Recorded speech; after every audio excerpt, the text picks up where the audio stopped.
गुरु साक्षात् परब्रह्म तस्मै श्री गुरुवे नमः। जगदादि जगद्गुरु शिवन पर अवतारी सिद्धारूढ़ महास्वामी आरूढ़ ज्योति महास्वामी श्रोत्रिय ब्रह्मनिष्ठ ब्रह्मलीला सद्गुरु बसवानंदन श्री चरणगळु अनंत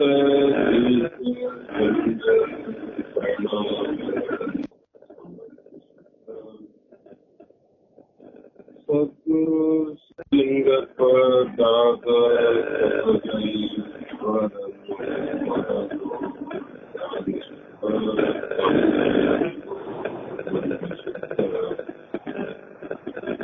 ಈ ದಿನ ಶ್ರಾವಣ ಮಾಸದ ಅಂಗವಾಗಿ ಹಮ್ಮಿಕೊಂಡಂತ ಸುಂದರವಾದ ಅತ್ಯಂತ ಮಾರ್ಮಿಕವಾದ ಒಬ್ಬ ರಾಜ ಮಹಾರಾಜನಾಗಿ ಚತುರಂಗದಳ ಸುಮೇಧವಾಗಿ ಸಕಲ ಐಶ್ವರ್ಯ ಭೋಗದಲ್ಲಿ ಬೆಳೆದಂತ ಒಬ್ಬ ರಾಜ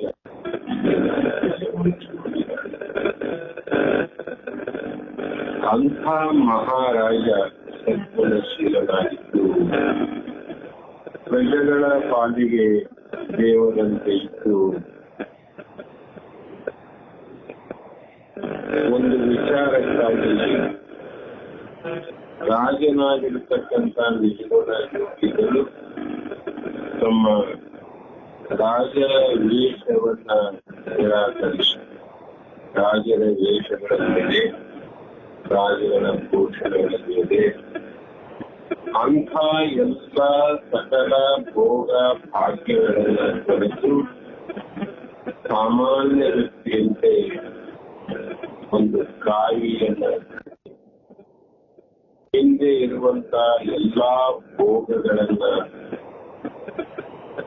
ಇಟ್ಟು ಕೈಯಲ್ಲಿ ಒಂದು ಕಮಂಡಲ ಒಂದು ಯೋಗದ ತಂತ್ರ ಹಿಡಿದುಕೊಂಡು ಹೊರಟಂತ ಮಹಾತ್ಮರ ಜಗತ್ತೆಯ ಜ್ಯೋತಿ ಈ ಗ್ರಂಥದಲ್ಲಿ ನಿನ್ನೆ ಪರ್ಯಂತರವಾಗಿ ನಾವು ಹಲವು ವಿಷಯಗಳನ್ನ ತಿಳಿದುಕೊಳ್ಳಲಾಗಿದ್ದು ಈ ಮುಂದಿನ ವಿಷಯದಲ್ಲಿ ಪ್ರವೇಶವಾಗೋಣ. ಹೇಗೆ ಆಧಾರವಾಗಿರುವಂತ ಒಂದು ಬ್ರಹ್ಮ ಉಂಟು, ಆ ಬ್ರಹ್ಮದ ಆಶ್ರಯದಲ್ಲಿ ಮಾಯೆ ಉಂಟು. ಆ ಮಾಯೆ ಹೇಗಿದೆ ಅಂದ್ರೆ ಆಧಾರವಾಗಿರುವಂತ ಬ್ರಹ್ಮನಲ್ಲೇ ಆಶ್ರಯ ಬಿಡಲು ಆಧಾರವಾದ ಬ್ರಹ್ಮನಿಂದ ಬೇರ್ಪಡಿಸಲಿಕ್ಕೆ ಅಸಾಧ್ಯವಾಗಿರುವಂತೆ ಬ್ರಹ್ಮನಂತೆ ತೋರುತ್ತದೆ ವಿನಃ ಮಾಯೆಯಂತೆ ತೋರುವುದಿಲ್ಲ. ಈ ರೀತಿಯಾಗಿ ಇರುವುದು ಪುತ್ರ. ಮಾಯೆ ಹೀಗಿದೆ, ನಮ್ಮ ಹೀಗಿದೆ, ಅಸಲಿ ಹೀಗಿದೆ, ನಕಲಿ ಹೀಗಿದೆ. ಅದಕ್ಕಾಗಿ ನಮ್ಮಲ್ಲಿ ವಿಚಾರ ಮಾಡಿದಾಗ ಅನ್ನಿಸ್ತದೆಲ್ಲರಿಗೂ ಈ ಪಂಚ ಮಹಾಭೂತದಿಂದ ಹುಟ್ಟಿದಂತ ಶರೀರ ಜಗತ್ತಿನ ಉಂಟಲ್ಲ. ಎಲ್ಲಾ ಶರೀರಗಳು ಪಂಚಮಹಾಭೂತದಿಂದ ಉತ್ಪತ್ತಿಯಾಗಿವೆ. ಆದರೆ ಇದರಲ್ಲಿ ಪಂಚತತ್ವದಿಂದ ಕೂಡಿದಂತ ಪರಮಾತ್ಮ ನಮ್ಮ ಹೃದಯದಲ್ಲೇ ಪರಮಾತ್ಮನ, ನಮ್ಮ ದೇಹದಲ್ಲೇ ಪರಮಾತ್ಮನ. ಅದಕ್ಕಾಗಿ ಸಾಮಾನ್ಯರು ತಿಳಿಯುವಂತೆ ಹಿಂದೆ ಕೆಲವರು ಪದ್ಯದ ರೂಪದಲ್ಲಿ ಪರಮಾತ್ಮನನ್ನ ಹುಡುಕಲಿಕ್ಕೆ ಹೋದಂತ ಒಬ್ಬ ವ್ಯಕ್ತಿಗೆ ಪರಮಾತ್ಮ ಎಲ್ಲಿ ಇದ್ದಾನೆ ಅನ್ನುವಂತ ನಿಶ್ಚಯ ಜ್ಞಾನವನ್ನ ಪಡೆದುಕೊಂಡಂತ ಒಬ್ಬ ಮಹಾತ್ಮ ಆ ಪರಮಾತ್ಮನನ್ನು ಹುಡುಕುವಂತ ಹೇಳ್ತಾರೆ. ಏತಮ್ಮ ಎಲ್ಲಿ ಹೋಗ್ತಿದ್ದಿ? ಪರಮಾತ್ಮನನ್ನು ಹುಡುಕಿಟ್ಟು ಹೋಗ್ತೀನಿ. ಎಷ್ಟು ದಿನ ಆಯ್ತು? ಬಹಳ ವರ್ಷ ಆಯ್ತು. ಎಲ್ಲೆಲ್ಲಿ ಹುಡುಕಿದೆ? ಎಲ್ಲಾ ಕಡೆ ಹುಡುಕಿ ಹುಡುಕಿ ಹುಡುಕಿ ಸಾಕಾಗಿದೆ.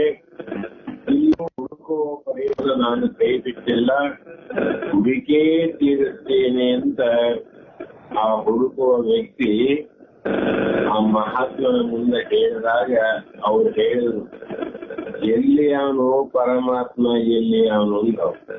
ನೀ ಹುಡುಕುವ ಪರಮಾತ್ಮ ಎಲ್ಲಿಯಾನು? ಅದರ ವಿಚಾರ ನೀ ಮಾಡಿದ್ದೇನು? ಪರಮಾತ್ಮ ಇರುವ ಜಾಗ ಯಾವುದು? ಕಾಶಿಯಲ್ಲಿ ವಿಶ್ವೇಶ್ವರಯ್ಯ ಇದ್ದಾನ, ವಿಶ್ವನಾಥ. ತಿರುಪತಿಯಲ್ಲಿ ತಿಮ್ಮಪ್ಪ, ಶ್ರೀಶೈಲದಲ್ಲಿ ಮಲ್ಲಿಕಾರ್ಜುನ. ಅಲ್ಲಿ ಹೋಗ್ತಾ ಹೋಗ್ತಾ ಹೋದ್ರೆ ಕಾಶಿ ವಿಶ್ವನಾಥನನ್ನು ನೋಡಬಹುದು, ತಿರುಪತಿಯ ತಿಮ್ಮಪ್ಪನನ್ನು ನೋಡಬಹುದು, ಶ್ರೀಶೈಲದ ಮಲ್ಲಿಕಾರ್ಜುನನ್ನು ನೋಡಬಹುದು. ಯಾಕಂದ್ರೆ ಅಲ್ಲಿ ಯಾರಂತ ಎಲ್ಲರಿಗೂ ಗೊತ್ತಾಗ. ಇದಂಗ ಪರಮಾತ್ಮ ಎಲ್ಲಿ ಆನಂತ ಗೊತ್ತದೆ ನಿನ್ನೆ ಅಂದ.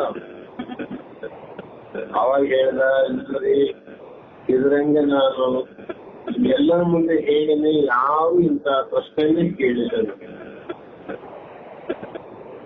ಏನ್ ಹೇಳಿದ್ರು ಅವರೆಲ್ಲ ಸಿಕ್ಕಿಲ್ಲ ಅಂದ್ರೆ ಹುಡುಕಂತ ಹೇಳಿದ್ರನ್ನ ಪರಮಾತ್ಮ ಇರುವ ಜಾಗ ನಿಶ್ಚಯವಾಗಿ ಯಾರು ಹೇಳಿಲ್ಲ.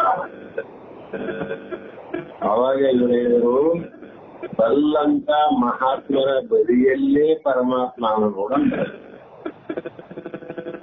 ಯಾರಲ್ಲಿ? ಬಲ್ಲಂತ ಮಹಾತ್ಮರು. ಏನು ಬಲ್ಲವರು? ಬಲ್ಲವರಲ್ಲ, ಅಮ್ಮನನ್ನ ಬಲ್ಲವರು. ಬೆಲ್ಲ ತೆಗೆದವರು ಬಹಳ ಮಂದಿ ಗೊತ್ತಿಲ್ಲ. ಉಪ್ಪಾದ ಬಹಳ ಸಿಹಿಯಾದ, ಹಾಗೆ ಆದ ಹೀಗೆ ಆದಂತ ಎಲ್ಲರಿಗೂ ಗೊತ್ತು. ಬೆಲ್ಲವನ್ನ ತಿಳಿದವರಲ್ಲ ಬಲ್ಲವರು, ಬ್ರಹ್ಮವನ್ನ ತಿಳಿದವರೇ ಬಲ್ಲವರು. ಅವರಲ್ಲಿ ಪರಮಾತ್ಮ ನೋಡು. ಮತ್ತೆ ಹೀಗೆ ಅನಂತ ಪರಮಾತ್ಮ ಅಲ್ಯಾನ ಇಲ್ಯಾನ ಅಂತ ಹೇಳ್ತಾರಲ್ಲ ಮಹಾತ್ಮರೇ, ಇದು ಹೇಗೆ ಅಂತ ಕೇಳಿದವರು ಪ್ರಶ್ನೆ. ಶುಲ್ಲ ಮಾನವರೆಲ್ಲ ಜಿಲ್ಲ ಮಾಡೋದು ಕಂಡು ಈ ಅಜ್ಞಾನಿಗಳು, ಅರಿಯದಂತ ಮೂಢರು, ಅವರು ಮಾಡುವಂತೆ ಗೀಲಿ ಅಂದ್ರು. ಶುಲ್ಲ ಮಾನವರು, ಸಣ್ಣ ಬುದ್ಧಿ ಉಳ್ಳವರು. ಅದನ್ನ ನೋಡಿ ಅವರಿಗೂ ಕೂಡ ಬುದ್ಧಿ ಕಲಿಸ್ಬೇಕಂತ ಏನು ಕಲ್ಲಿಗಿಂತ ಕಲ್ಲಾಗ. ಇವನು ಕಲ್ಲಿನ ಬುದ್ಧಿ, ಜಡ ಬುದ್ಧಿ ಆಗಲ್ಲ.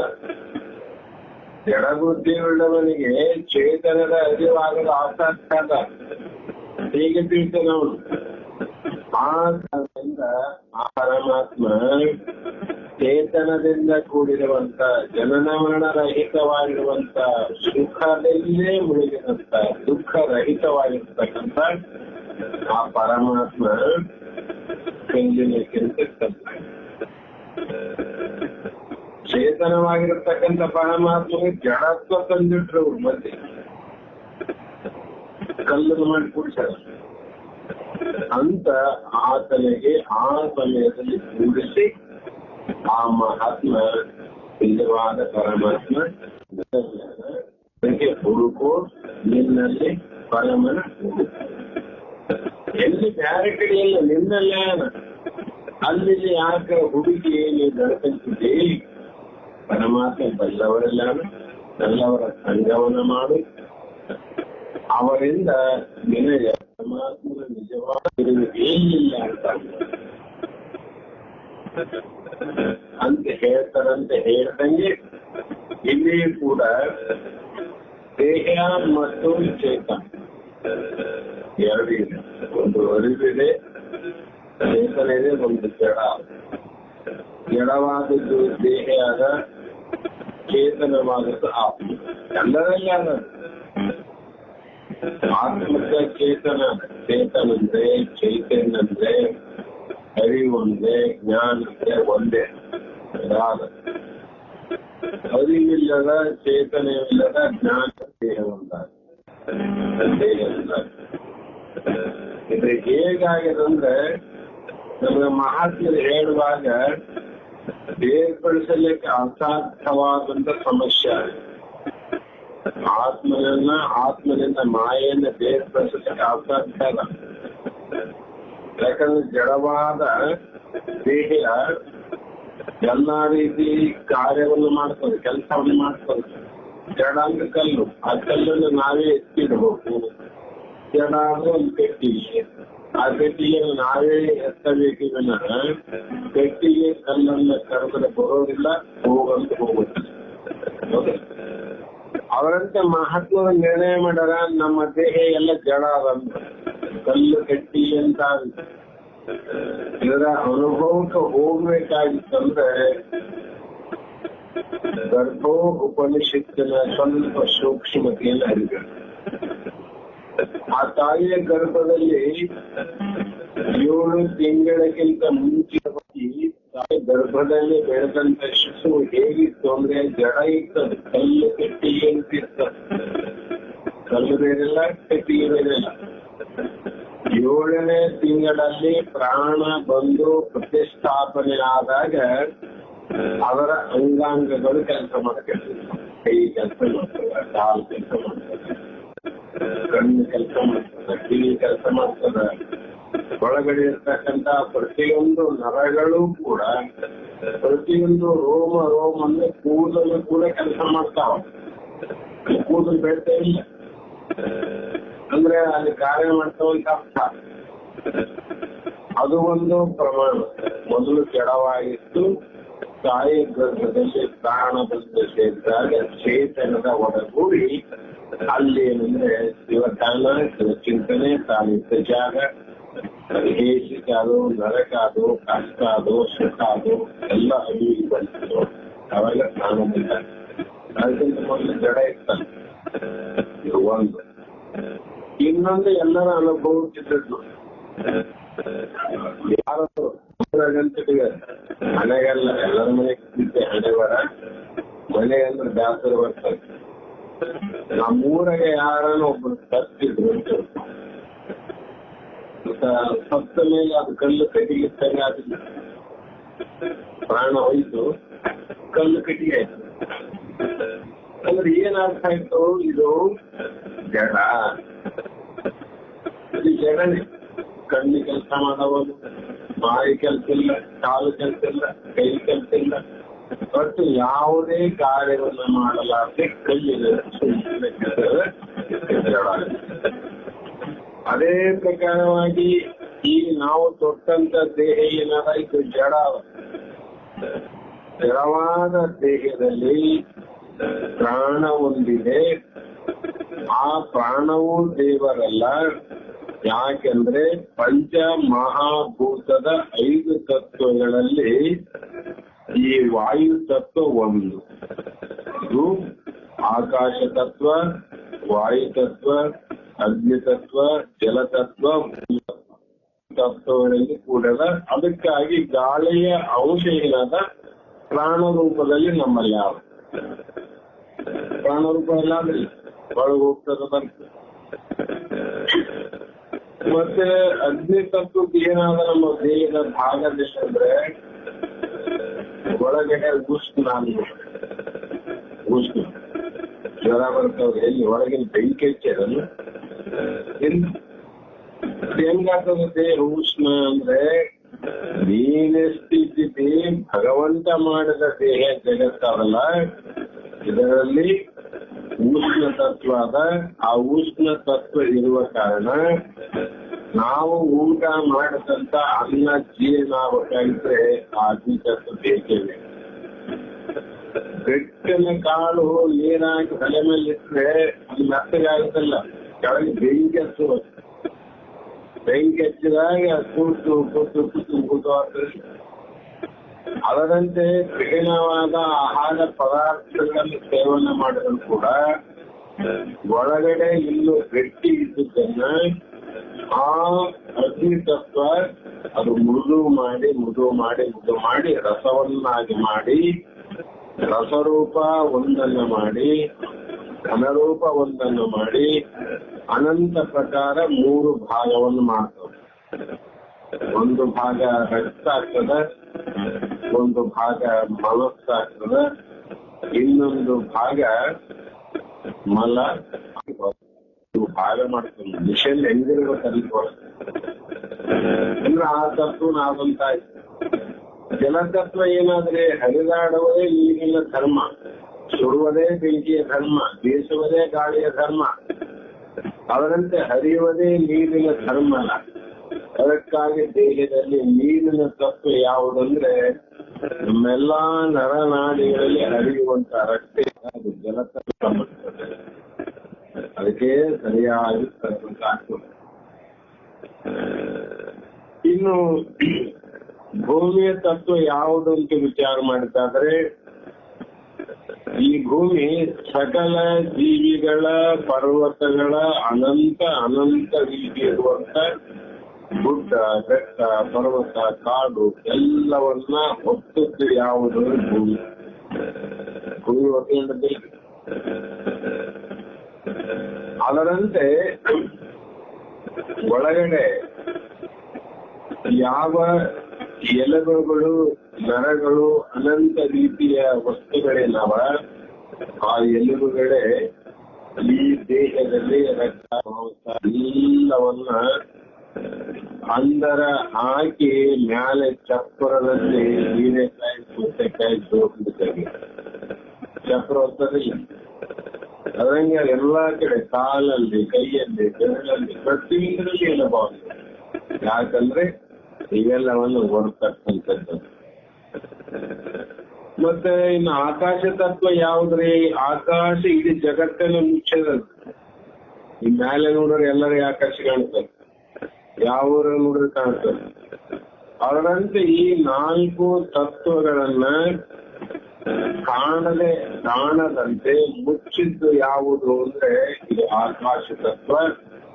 ಆಕಾಶ ತತ್ವದ ಧರ್ಮವೇ ನಮಗೆ ಚರ್ಮವಾಗಿ ದೇಹದ ಎಲ್ಲವನ್ನು ಮುಚ್ಚಲು. ಅದಕ್ಕೆ ಬಹಳ ಚಂದ ಕಾಣ್ತದೆ ಶರೀರ. ಇದು ಮುಚ್ಚಿದ್ದಿಲ್ಲ ಚರ್ಮ ಅಂದ್ರೆ ಅದಕ್ಕೆ ಬಹಳ ಚಂದ ಮಾಡಿದ.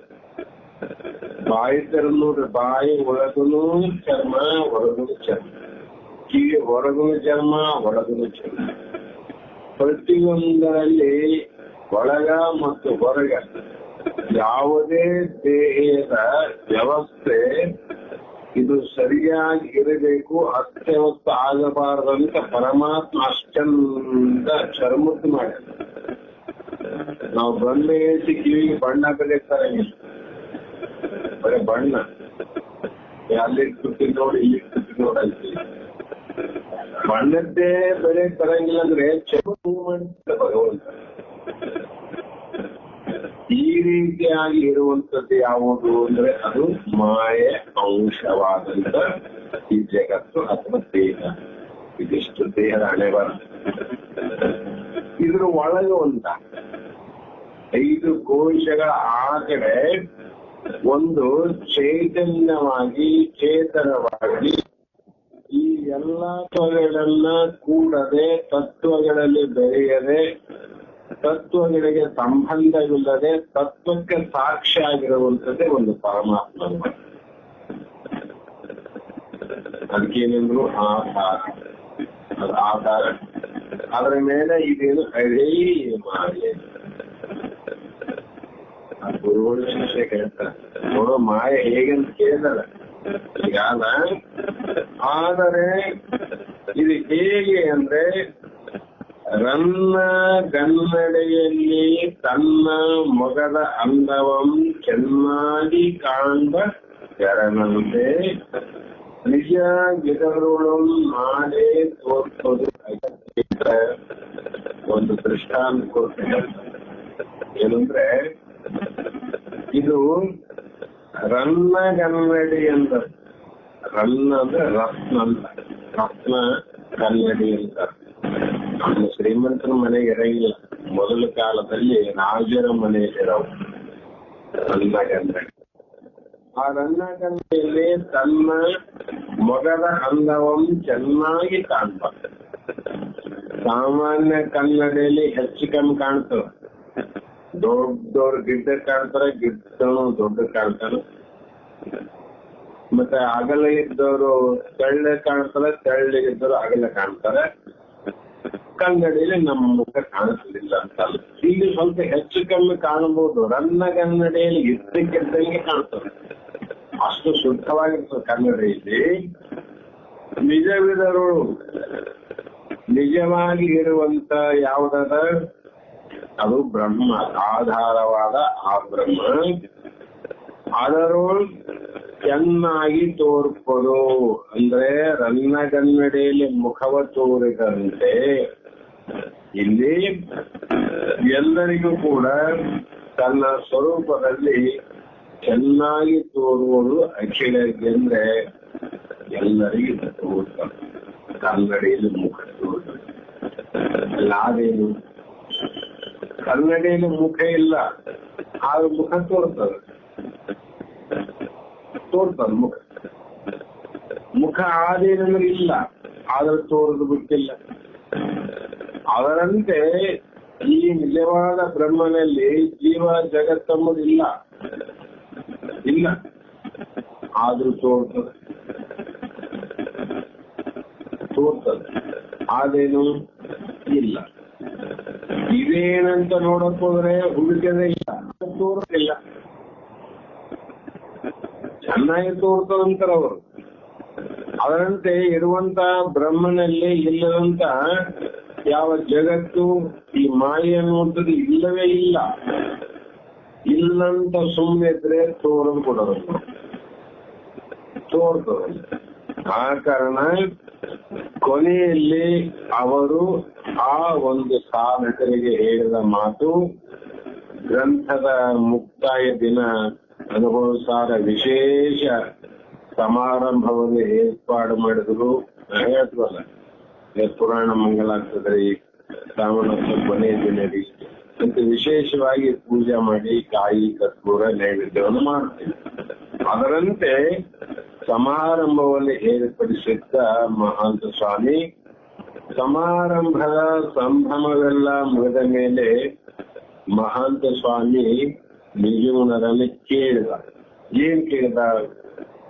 ಅಂತೂ ಇದೊಂದು ಇದ್ದಂತೆ ಪ್ರಾರಂಭವಾಗಿ ಪಡವಿಲ್ಲದೆ ಮುಗಿಯಿತು ಅಂದ.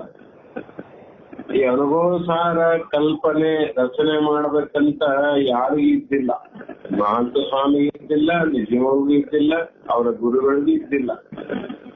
ಆದರೆ ಒಬ್ಬ ಸದ್ಭಕ್ತನ ಪ್ರಶ್ನೆಯಿಂದ ಇದೊಂದು ಆಶ್ಚರ್ಯಕರವಾದ ಮುಮುಕ್ಷಗಳಿಗೆ ಸಹಕಾರಿಯಾಗಿರ್ತಕ್ಕಂಥ ಗ್ರಂಥವೇ ನಿರ್ಮಾಣವಾಯಿತು. ಇನ್ನು ಇದು ಮುಗಿದ ಮೇಲೆ ವಿವೇಕ ಚಿಂತಾಮಣಿ ಕೆಲವನ್ನ ಸಲ್ಲಿಸಬಹುದೆಂದು ತೋರುತ್ತಿದೆ ಎಲ್ಲವೇ ಗುರುಗಳೇ ಅಂತ ಮಾತಕ್ಕೆ ಇದು ಮುಗಿತು. ಕಲ್ಪನೆಯಲ್ಲಿತ್ತು, ಪ್ರಾರಂಭ ಆಯ್ತು, ಮುಗಿತು. ಇನ್ನ ಕಲ್ಪನೆಯಲ್ಲಿ ಉಳಿದಂತ ವಿವೇಕ ಚಿಂತಾಮಣಿ ಅದು ಅರ್ಥಕ್ಕೆ ನಿಂತದಲ್ಲ, ವಿಶ್ರಾಂತಿಗೋಸ್ಕರ ಬಿಟ್ಟಿದ್ದು. ಏನೇನು ಮುಂದುವರಿಸಬಹುದೇ ಎಂದಾಗ, ಇಲ್ಲಮ್ಮ ಅಂತಪ್ಪ, ಇನ್ನು ನಾನು ಕೆಲವು ದಿನ ಅದನ್ನು ಪ್ರಾರಂಭ ಮಾಡುವುದಿಲ್ಲ. ಇದನ್ನು ಬರೆಯುತ್ತಿರುವಾಗ ಇನ್ನೊಂದು ಗ್ರಂಥದ ರಚನೆ ನನ್ನ ಮನಸ್ಸಿಗೆ ಬಂದಿತು. ಕೆಲವು ಸಿದ್ಧಾಂತದ ಮಾತುಗಳನ್ನು ಶಾಸ್ತ್ರೀಯವಾಗಿ ಹೇಳಬೇಕಾಗಿದೆ. ಉದಾಹರಣೆಗೆ, ಶಕ್ತಿ ವಿಶಿಷ್ಟ ಅದ್ವೈತ ಸಿದ್ಧಾಂತ, ಹಾಗೆಯೇ ಸಾಂಖ್ಯ ಮಾರ್ಗ, ತತ್ವಗಳ ಉತ್ಪತ್ತಿ, ಪಂಚಕೋಶ, ಪಂಚೀಕರಣ, ಅಂತಃಕರಣ ಚತುಷ್ಟಯ ಇವೆಲ್ಲವನ್ನ ನಾವು ರಚನೆ ಮಾಡಬೇಕಾಗಿದೆ. ಮೊದಲೇ ಹೇಳಿದ್ನಲ್ಲ, ಸೂಜಿ ಮಾಡಾಗ ಗುಡಾಣಿ ಆವಾಗ ಮಾಡೋದು, ಸೂಜಿ ಮೊದಲು ಮಾಡ್ಕೊಟ್ಬಿಡ್ತಾರ ಅವ್ರು. ಅವ್ರಂಗ ವಿವೇಕ ಚಿಂತಾಮಣಿ ಗುಡಾಣಿದ್ದಂಗ ದೊಡ್ಡ ವಿಶ್ವ ಅದನ್ನ ಬರಿತಾ ಹೋದ್ರೆ ಬಹಳ ದಿನ ಹಿಡಿತಾರೆ. ಅದು ಇವೇನವಲ್ಲ, ಇವು ಸಣ್ಣ ಸಣ್ಣ ಸಣ್ಣ ಸಣ್ಣ ವಾಕ್ಯಗಳಿಂದ ಬರೆಯುವಂತ ಗ್ರಂಥ.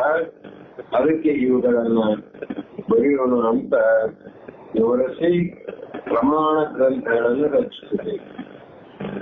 ಇಲ್ಲೇನ್ ಬೇಕಾಗಿದೆ? ಪ್ರಮಾಣ ಗ್ರಂಥಗಳು ಹಿಂಗ್ ಹೇಳಿದ್ರೆ ಎಲ್ಲಿ ಯಾರು ಹೇಳ್ಯಾರ, ಯಾಕೆ ಹೇಳ್ಯಾರ, ಸಾಂಖ್ಯಶಾಸ್ತ್ರ ಏನ್ ಹೇಳ್ತದ, ಅನಂತ ಶಾಸ್ತ್ರಗಳು ಉಂಟು ನಮ್ಮ ಭಾರತ ದೇಶದಲ್ಲಿ. ಅಷ್ಟೇ ಅಲ್ಲ, ವಿಶಿಷ್ಟವಾಗಿರುವಂತ ಷಣ್ಮತದವರ ಶಾಸ್ತ್ರಗಳು ಅತಿ ಮುಖ್ಯವಾಗುತ್ತವೆ. ಅವರ ಸಿದ್ಧಾಂತಗಳನ್ನ ನಾನು ಯಾವ ರೀತಿ ಅಂತೇಳಿ ಪ್ರಮಾಣ ಪೂರ್ವಕವಾಗಿ ಸಿದ್ಧಾಂತವನ್ನ ನಿಶ್ಚಯ ಮಾಡುವಂತ ಒಂದು ಗ್ರಂಥಗಳನ್ನ ರಚನೆ ಮಾಡಬೇಕಾಗಿದೆ. ಆ ಕಾರಣಕ್ಕಾಗಿ ಎಲ್ಲ ಬಿಟ್ಟು ಕೇವಲ ಅನುಭವಕ್ಕೆ ಪ್ರಾಧಾನ್ಯವನ್ನ ಕೊಟ್ಟಿದೆ. ಅನುಭವಸಾರ ಆದುದರಿಂದ ಶಾಸ್ತ್ರೀಯವಾದ ವಿವರಗಳ ಹಿನ್ನೆಲೆಯನ್ನು ಮುಖ್ಯವಾಗಿಟ್ಟುಕೊಂಡು ಇನ್ನೊಂದು ಗ್ರಂಥವನ್ನ ಬರೆಯಬೇಕೆಂದು ಅಂದಿದ್ದೇನೆ. ತಮ್ಮ ಉದ್ದೇಶವನ್ನ ಹೇಳಿದರು ನಿಜಗುರು ಮಹಾಂತ ಸ್ವಾಮಿ ಹೇಳಿದ್ದು ಮಾಡಬೇಕು. ಆಗಬಹುದು ಗುರುಗಳೇ, ಅದೊಂದು ಅದ್ವಿತೀಯವಾದ ಪ್ರಮಾಣ ಗ್ರಂಥ ಆಗುತ್ತದೆ. ಹಾಗಾಗುವಂತೆ ಬರೆಯಬೇಕು. ಅದಕ್ಕೆ ವಿಷಯ ಸಂಗ್ರಹಣೆ ಸಾಕಷ್ಟು ಬೇಕು.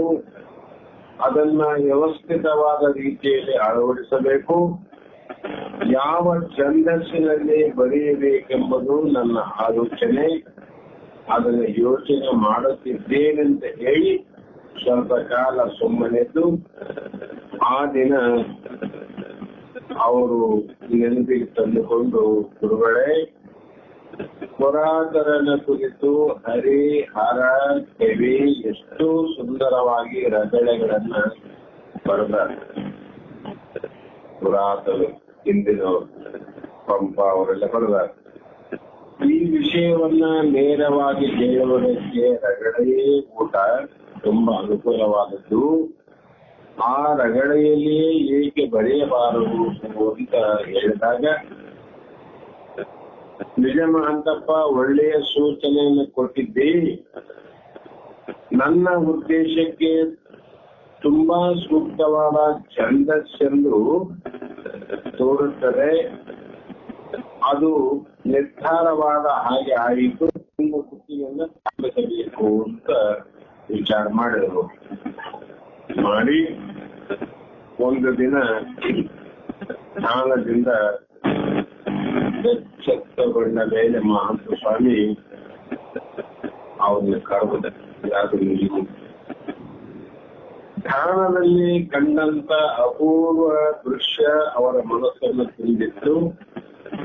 ಅದನ್ನೇ ನೆನೆಸಿಕೊಳ್ಳುತ್ತಾ ಮಹಾಂತ ಸ್ವಾಮಿಗೆ ಜೀವನ ಹೇಳಿದ್ರು, ಮಹಾಂತಪ್ಪ, ನಾನು ಇನ್ನು ನನ್ನ ಕೃತಿಗಳ ರಚನೆಯನ್ನು ಆದಷ್ಟು ಜಾಗೃತಿಯಿಂದ ಮುಗಿಸಿಬಿಡಬೇಕು. ಕಾರಣ, ಮುಂದಿನ ನನ್ನ ಪ್ರಯಾಣಕ್ಕೆ ಕರೆ ಬರುತ್ತಿದೆ. ನೋಡಿ ಸೂಚನೆ ಕೊಡ್ತಾರೆ. ಇದಕ್ಕೇನಂತರಿ? ಮರಣ ಸೂಚನೆ. ಜ್ಞಾನ ಗೊತ್ತಿರ್ತಾರೆ. ಅವರೇ ತಡ ಮಾಡಂಗಿಲ್ಲ, ಯಾಕೆ ಅದೇ ನನಗೆ ಕರೆ ಬರ್ತಿದ್ರ. ಅಷ್ಟರೊಳಗ ಬಹಳ ಜಾಗೃತಿಯಿಂದ ಎಷ್ಟು ಸಮಯ ಸಿಗ್ತದ ಅಷ್ಟರೊಳಗೆ ಮುಗಿಸಿ ಬಿಡಬೇಕು. ಅದಕ್ಕಾಗಿ ಸಕಲ ಸಿದ್ಧತೆಯನ್ನ ಮಾಡಿಕೊಳ್ಳಬೇಕಾಗಿದೆ. ಅದಕ್ಕೆ ಮುನ್ನ ಕೈಗೆತ್ತಿಕೊಂಡ ಕೃತಿಗಳನ್ನ ಮುಗಿಸಿಬಿಡುತ್ತೇನೆ. ಅವು ಇವು ಅಂತ ಏನಾಗಲ್ಲ, ಅದಕ್ಕೆ ಸಮಯ ಇಲ್ಲ. ನಮ್ಮ ಮುಗಿತಾಡೊಂದು ಸಮಯ. ಅಷ್ಟರೊಳಗೆ ಈಗೇನು ಬೆಳಿಬೇಕಂತ ಅನ್ಕೊಂಡಿದ್ದಲ್ಲ ಅವನ್ನ ಮುಗಿಸಿಬಿಡಬಹುದು.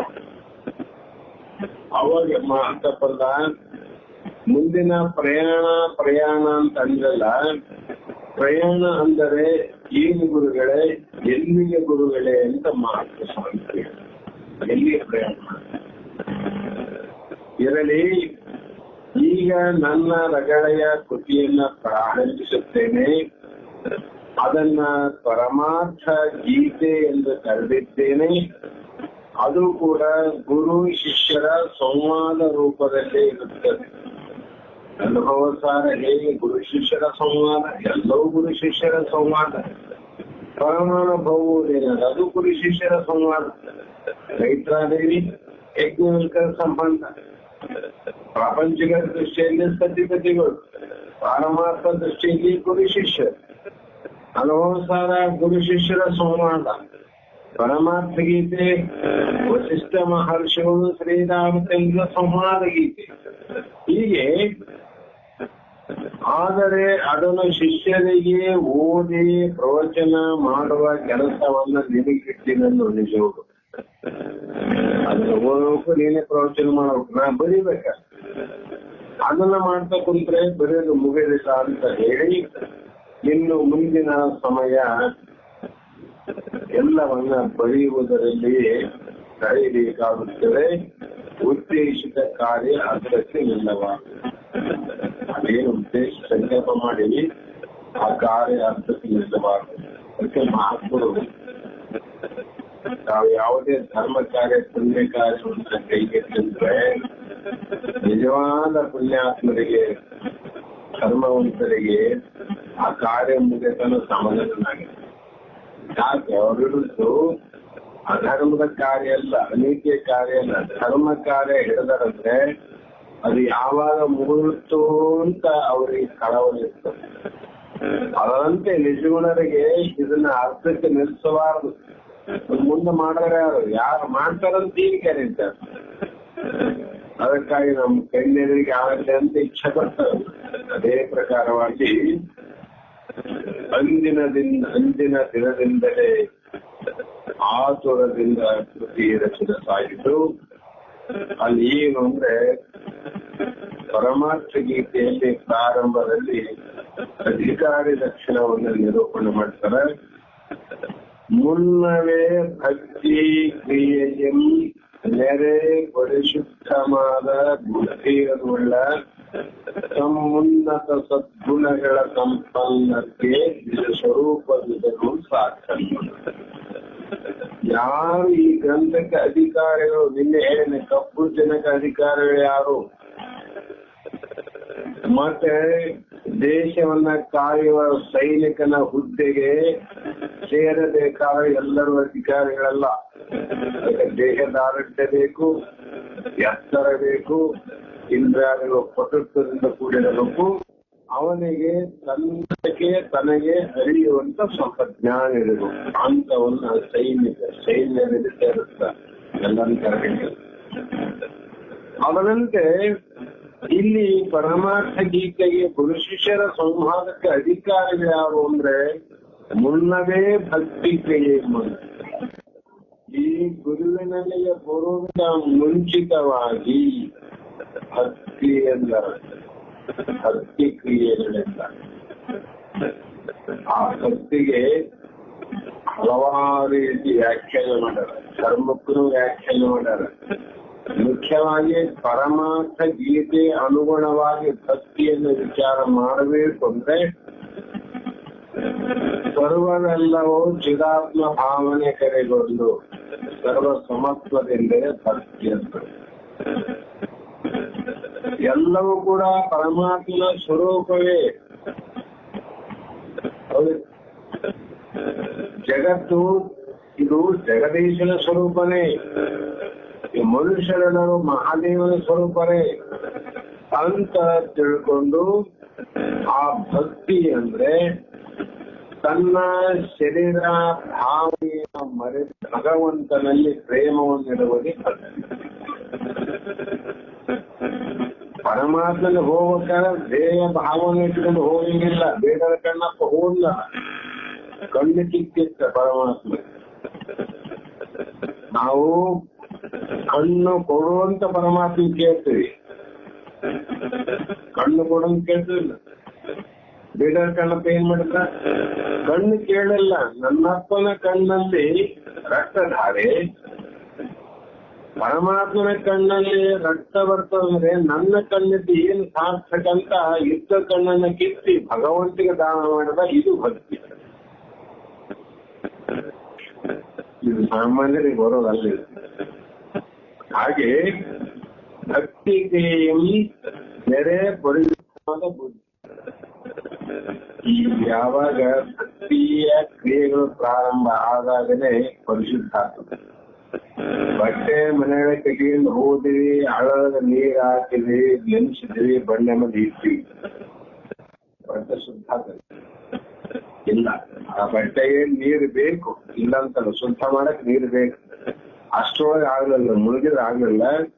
ಅದಕ್ಕೆ ಮತ್ತೆ ಬೇರೆ ನಾವು ಸಾಬೂನ ಇದನ್ನ ಹಚ್ಚಿ ತಿಕ್ಕಿ ತೊಳೆದು ಬಡದು ಹಿಂಡಿ ಶುದ್ಧ ಮಾಡಿದಾಗ ಬಟ್ಟೆ ಏನಾಗ್ತದೆ, ಪರಿಶುದ್ಧವಾಗಬೇಕು. ಅದಕ್ಕೆ ಭಕ್ತಿ ಅನ್ನೋದು ನಿಂತ ನೀರಾಗೋದು, ಕ್ರಿಯೆ ಆಗ್ಬೇಕಂತ. ಭಕ್ತಿ ನೀರಾಗೋದು, ನಿಂತ ನೀರಾದ್ರೆ ಒಳಬಿಡ್ತಾವಲ್ಲ, ಹಳೆ ನೀರ್ನಾಗ ಒಳಬಿಡ್ತಾವಲ್ರಿ. ನದಿಯಲ್ಲಿ ನೀರು ಹರಿತಾ ಎಷ್ಟು ಚಲಾಗಿರ್ತವೆ. ಕಾರಣ ಏನು, ಹರಿತಾ ಇರ್ಬೇಕು, ತಾನೇ ಶುದ್ಧ. ನಮ್ಮಲ್ಲಿರ್ತಕ್ಕಂಥ ಭಕ್ತಿ ಅಂತಕ್ಕಂಥದ್ದು ಅದು ಕ್ರಿಯಾ ರೂಪದಲ್ಲಿ ಬರಬೇಕು. ಬಂದಾಗ ಆವಾಗ ನಮ್ಮ ಬುದ್ಧಿ ಶುದ್ಧ ಆಗ್ತದೆ, ಅವಾಗ ಮತಿ ಮಂಗಲ ಆಗ್ತದ, ಪರಿಶುದ್ಧ ಆಗ್ತದ.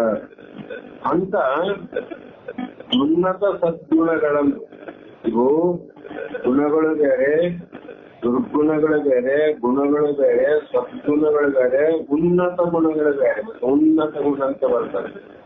ಉನ್ನತ ಗುಣ ಅಂದ್ರೆ ಈ ಶಿಷ್ಯನ ಲಕ್ಷಣ ಬೇಕಂತ. ಯಾರಿಗೆ ವಿವೇಕ, ವೈರಾಗ್ಯ, ಶಮ, ದಮ, ತಿತಿಕ್ಷೆ, ಸತ್ತಾ, ಸಮಾಧಾನ, ಭಕ್ತಿ, ಮುಮುಕ್ಷತ್ವ, ಇವು ಉನ್ನತವಾದ ಗುಣಗಳು. ಇದು ಅಂತ ಸಂಪನ್ನಕ್ಕೆ ಅಂದ್ರೆ, ಅಂತ ಸಂಪನ್ನ ಅಂದ್ರೆ ಶ್ರೀಮಂತ ಅಂತ ನಾವು ಹೇಳ್ತೀವಿ. ಹಣದ ಸಂಪಾದನೆ ಮಾಡ್ಯಾರ, ಬಂಗಾರ ಸಂಪಾದನೆ ಮಾಡ್ಯಾರ. ಈ ಸಂಪಾದನೆ ಮಾಡಿದವರು ಇಲ್ಲ, ಈ ಗುಣಗಳ ಸಂಪಾದನೆ ಮಾಡೋದು. ಅದಕ್ಕೆ ಗುಣಗಳೇ ಭೂಷಣ ಸರ್ವಕ್ಕೆ, ಮಣಿ ಹೇಮಾದಿಗಳು ಭೂಷಣ ಅಂತ ಭೂಷಣ ಹೇಳಿದಂಗೆ ಅಂತವರಿಗೆ ನಿಜ ಸ್ವರೂಪ ಇರೋದು ಸಾಧ್ಯ. ತನ್ನ ನಿಜವಾದ ಸ್ವರೂಪ ಅಂದ್ರೆ ಬ್ರಹ್ಮ ಒಂದೇ ನಿಜ, ಬ್ರಹ್ಮ ಸತ್ಯ, ಜಗನ್ ನಿತ್ಯ. ಆ ದೇಹದಲ್ಲೇ ಇರುವಂತ ಈ ಪರಮಾತ್ಮ ಅಂತ ಮೊದಲು ಹೇಳಲ್ಲ ಮಾತು. ಆ ಪರಮಾತ್ಮನ ನಿಜವಾದ ಸ್ವರೂಪ ಏನದ ಅಂತವರಿಗೆ ನೋಡ್ಲಿಕ್ಕೆ ಸಾಧ್ಯ ಅಂತವ್ರು, ಅಂತವರು ಕಾಣ್ಲಿಕ್ಕೆ ಸಾಧ್ಯ ಅಂತ. ಅಧಿಕಾರಿ ಹೆಂಗಿರ್ಬೇಕಾದ್ರೆ, ಮತ್ತೆ ಶಿಷ್ಯನಲ್ಲೇ ಇಷ್ಟು ಗುಣಗಳು ಇರಬೇಕು ಅಂದಾಗ ಗುರುವಿನಲ್ಲಿ ಎಂತೆಂಥವಿರಬೇಕು. ಅದಕ್ಕಾಗಿ ಗುರು ಶಿಷ್ಯ ಸಂವಾದ ರೂಪವಾದ ರಗಳೆ ಪ್ರಾರಂಭವಾಯಿತು. ಮೊದಲನೆಯ ಸಂಧಿ ಅಥವಾ ಗತಿಯನ್ನು ವಸ್ತು ಶಕ್ತಿ ವಿದ್ಯ ಎಂದು ಕರೆದು, ವಸ್ತು ಅಂದ್ರೆ ಪರಬ್ರಹ್ಮ, ಶಕ್ತಿ ಅಂದ್ರೆ ಮಾಯೆ, ಎರಡು ಕೂಡ.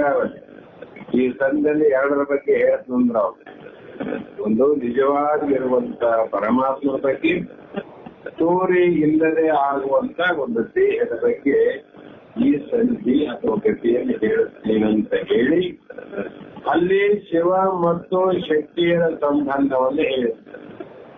ಶಿವಶಕ್ತಿಯ ಸಂಬಂಧ ಹೆಂಗಾಯ್ತು ಅಂತ ಹೇಳಿ, ಅನಂತರ ಎರಡನೇ ಗತಿಯಲ್ಲಿ ಪಂಚೀಕರಣವನ್ನು ಹೇಳಿದ್ರು. ಮೂರನೇ ಗತಿಯಲ್ಲಿ ತಾಯಿಯ ಗರ್ಭದಲ್ಲಿ ಪಿಂಡದ ಉದಯ ಹೇಗಾಗ್ತಂತ ಹೇಳಿದ್ರು. ಮುಂದ ಬಂಧ ಮತ್ತು ಮೋಕ್ಷದ ಗತಿಯನ್ನು ಹೇಳಿ, ಹೀಗೆ ಒಟ್ಟು 11 ಗತಿಯಲ್ಲಿ ಗ್ರಂಥವನ್ನ ಬರೆದು ಸಮಾಪ್ತಿ ಮಾಡಿದ್ದು ಪರಮಾರ್ಥ ಗೀತೆ.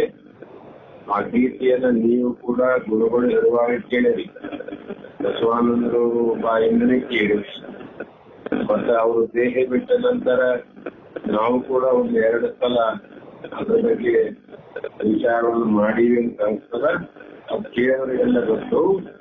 ಈ ರೀತಿಯಾಗಿ ಗಂಭೀರವಾದ ಗಂಗಾ ಪ್ರವಾಹದಂತೆ ನಿಜಗುಣರ ಕೈಯಲ್ಲಿ ರಗಳೆ ಪ್ರವಾಹವೂ ಹರಿಯುತ್ತಿದ್ದನ್ನು ಮಹಾಂತ ಸ್ವಾಮಿ ಗಮನಿಸ್ತಿದ್ರು.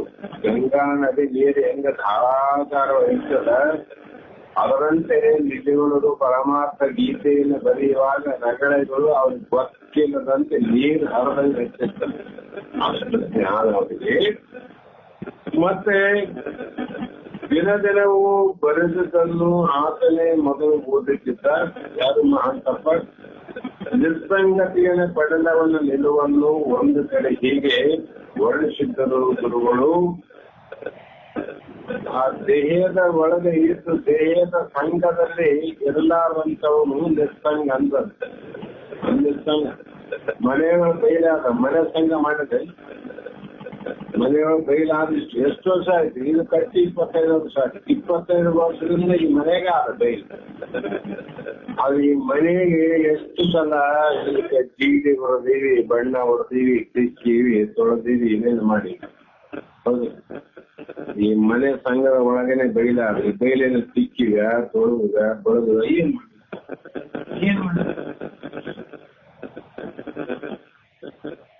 ಅದೇ ರೀತಿಯಾಗಿ ಇಲ್ಲಿ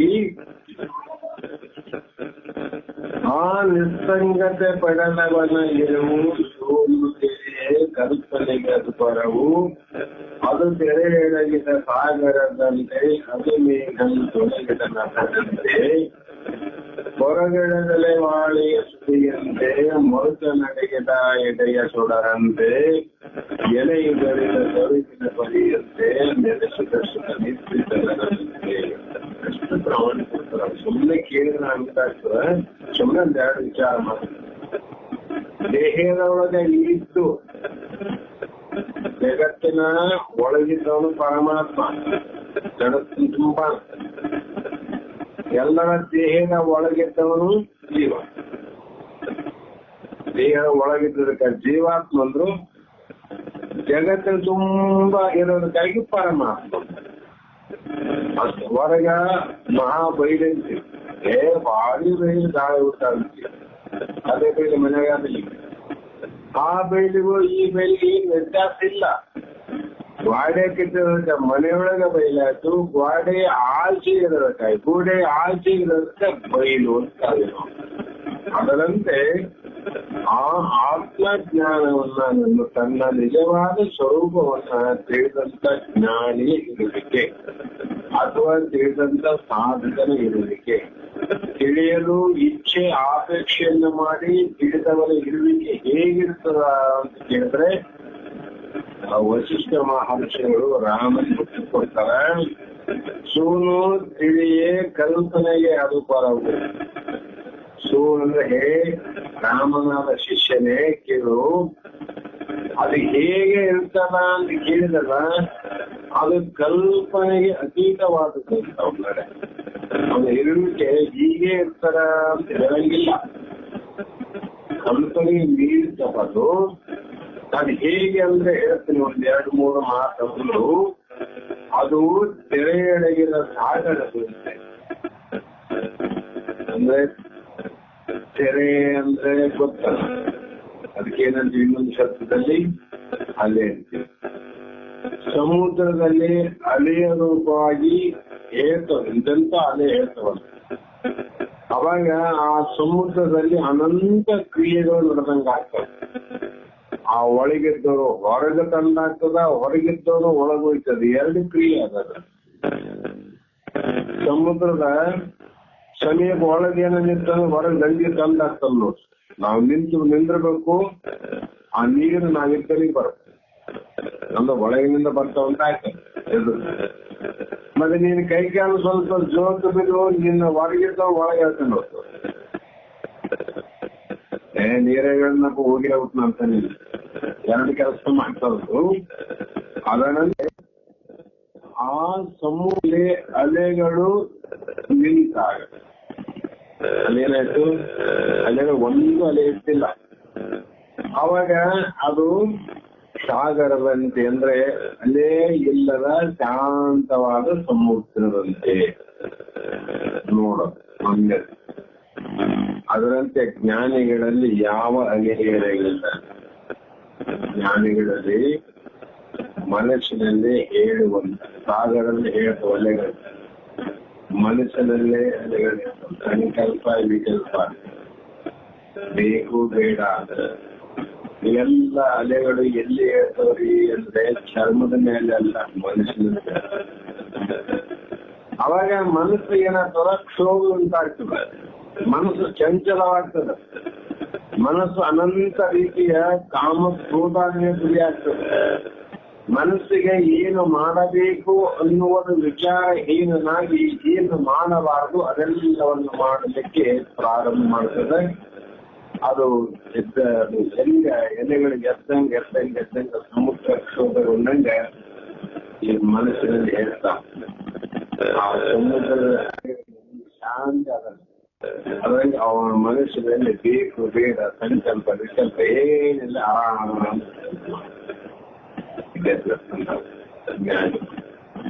ಜ್ಞಾನಿಗಳಿಗೆ ಶಾಂತಿ ಶಾಂತಿ ಅಲ್ಲಿ ಅಲೆಗಳೇ ಇಲ್ಲಲ್ಲ. ಒಂದು ಅದು ಮೇಘ ತೊಲಗದ ನಡದಂತೆ ನೋಡು, ನಾನು ಆಕಾಶದಲ್ಲಿ ಮೇಘ ಅಂತ ಮೋಡವ. ಆ ಮೋಡ, ಆ ಮೇಘ ಮೋಡ ಅನ್ನುವಂಥದ್ದು ಮೂಡಿದಾಗ ಆಕಾಶ ಹೇಗೆ ಕಾಣ್ತದ ಅಂದ್ರೆ ಅದು ಕಪ್ಪಾಗಿ ಹೊಲಸಾಗಿ ಕಾಣ್ತದೆ. ಕಪ್ಪಾಗಿ ಕಾಣ್ತದ, ಹೊಲಸಾಗಿ ಕಾಣಿಸೋದಿಲ್ಲ. ಆದರೆ ಅದೇ ಮೋಡ ಚೆದರಿ ಹೋದಾಗ, ಗಾಳಿ ಬಿಟ್ಟು ಮೋಡ ಚೆದರಿ ಹೋಗ್ತದೆ, ಅವಾಗ ಆಕಾಶ ಹೆಂಗ್ ಕಾಣ್ತದ, ಬೇಗ ತೊಲಗಿದ ನಾದಂತೆ. ಮೋಡ ರಹಿತವಾದ ಆಕಾಶ ಎಷ್ಟು ಸ್ವಚ್ಛವಾಗಿ ಕಾಣ್ತದೆ. ಅದರಂತೆ ಆ ಮೊದಲೇ ಹೇಳಿ ನಾನು, ಅದು ಅತೀತವಾದದ್ದು. ಅವನ ಮನಸ್ಸು ಯಾವಾಗಲೂ ಅಂತರಂಗ ಅನ್ನುವಂಥದ್ದು ಯಾವುದನ್ನು ಆಚ್ಛಾದನ ಮಾಡದೆ, ಯಾವ ವಿಷಯಗಳು ಅವರನ್ನ ಆಚ್ಛಾದನ ಮಾಡೋದಿಲ್ಲ. ಅವನಿಗೆ ಯಾವ ಶಬ್ದ ಸ್ಪರ್ಶ ರೂಪ ರಸ ಗಂಧಾದಿಗಳಿರವ ಯಾವ ಕೂಡ ಅವನನ್ನ ಮುಚ್ಚಲಿಕ್ಕೆ ಸಾಧ್ಯವಿಲ್ಲ. ಸ್ವಚ್ಛವಾದ ಆಕಾಶದಂತೆ ಸ್ವಚ್ಛವಾಗಿರ್ತಕ್ಕಂಥ ಪ್ರಶುದ್ಧವಾದ ಆನಂದದಲ್ಲಿ ಅವನು ಎರಡನೇ ಲಕ್ಷಣ. ಮೂರನೇದು ಎಲೆವಾಳೆಯ ಸುಳಿಯಂತೆ, ಅಂದ್ರೆ ಹೊರಗಳ ಎಲೆವಾಳೆಯ ಸುಳಿಯಂತೆ. ಅಂದ್ರೆ ಯಾವ ತೋಟಗಿರಿ ಗೊತ್ತು, ಬಾಳೆ ತೋಟವನ್ನ ಮಾಡ್ಯಾರ.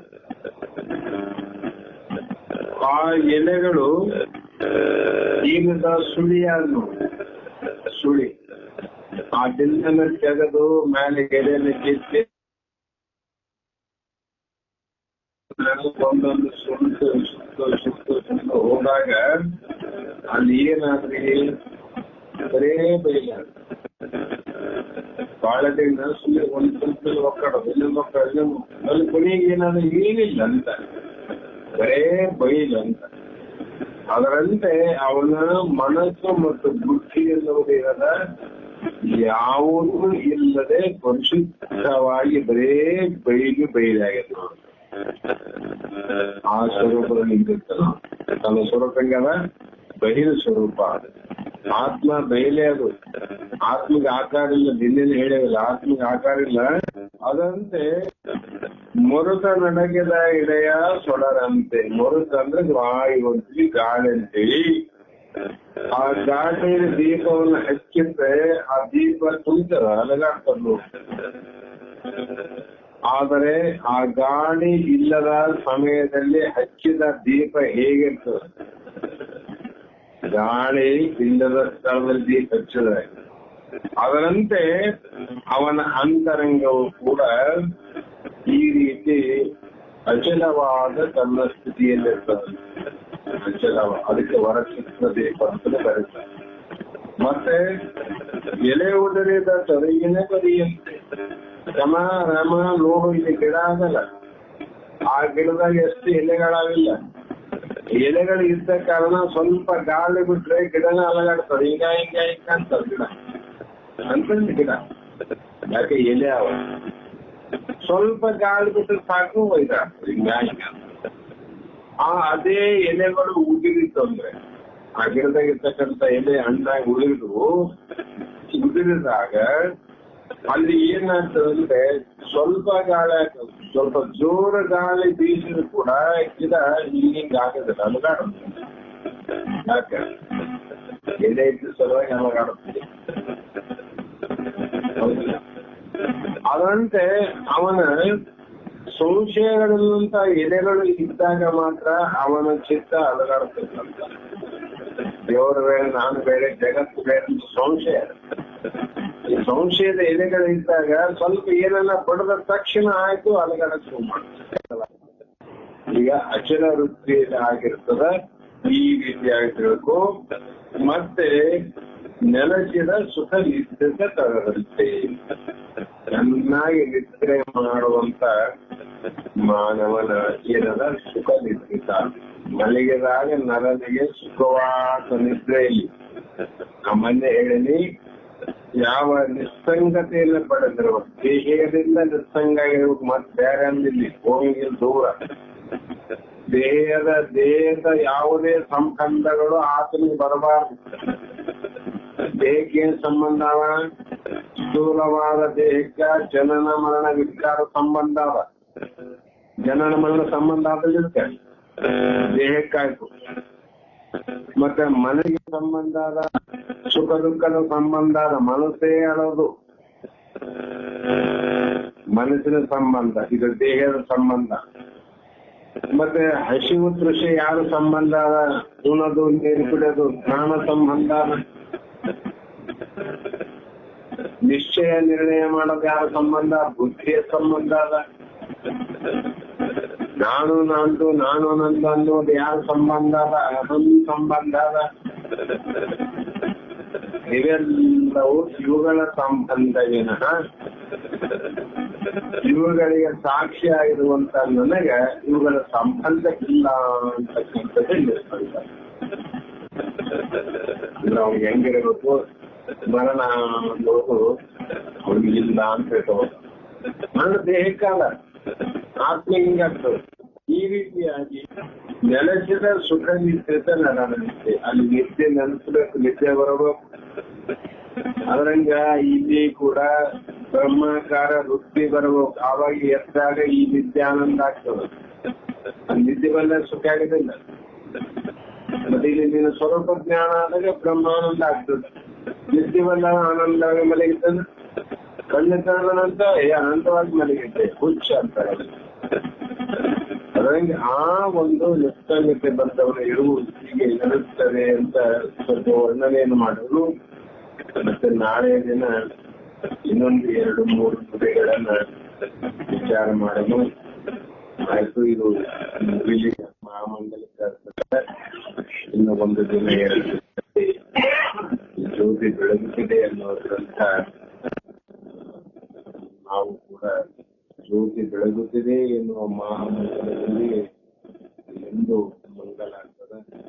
ಅವತ್ತೆಲ್ಲರೂ ಕೂಡಿ ಗ್ರಂಥಕ್ಕೆ ಎಲ್ಲರೂ ಶರಣಾಗತಿ ನಮಗೆ ಗ್ರಂಥ ರಚನೆಗೆ ಕಾರಣರಾದ ಜೀವನ ಯೋಗಿಗಳ ಚಿಂತನೆಯನ್ನ ನಾವು ನೀವು ಸ್ವಲ್ಪ ಮನದಲ್ಲಿ ಇಟ್ಟುಕೊಂಡು ಹೋಗುವುದು ಉತ್ತಮವಾದದ್ದು ಹೇಳಿ ಈ ಮಂಗಲ